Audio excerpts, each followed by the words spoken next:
যাদের কন্যা সন্তান আছে তারা মনে কোনো আফসোস করার কারণ নেই, কন্যাই কিন্তু উদ্ধার করবে, এটা মনে রাখবেন। অনেকের ধারণা, আমাকে একজন রিং করে বলতেছে, গোপেন্দা দুটা মেয়ে থেকে বলতেছে আমার তার বংশ ধ্বংস হয়ে গেল, বংশ তার রক্ষা হবে না। তা আমি শাস্ত্রের কয়েকটা রেফারেন্স দিলাম।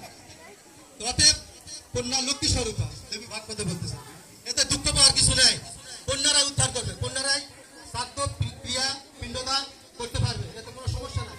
আপনার গরু পুরাণে দেখবেন যে আমরা তখন যদি কারো পুত্র সন্তান না থাকে সব করে কি করে ভাস্তা দিবে, আসলে তা না, ভাস্তা অনেক হয় নেবে। এক নম্বরে থাকবে তার স্ত্রী, স্ত্রী অভাবে অসুস্থ থাকে তাহলে কন্যা, কন্যার পর তার তিনি কামরানের টাকা বলবেন।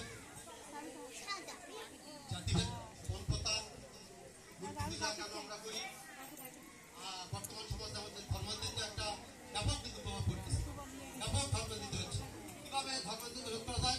বর্তমানে আমাদের সমাজে লক্ষ লক্ষ টাকা খরচ করে কিন্তু পূজা প্যান্ডেল করা হচ্ছে, লক্ষ লক্ষ টাকা ব্যয় করে আপনাকে জানেন কিনা ওই সময় তো রাখেন আপনারা, পরে পরে কিন্তু ধর্মান্তরিত হচ্ছে। যাই হোক, স্বামীজি কিন্তু ধর্মান্তর রোধের জন্য একটা আদিবাসী প্রকল্প গ্রহণ করেছে।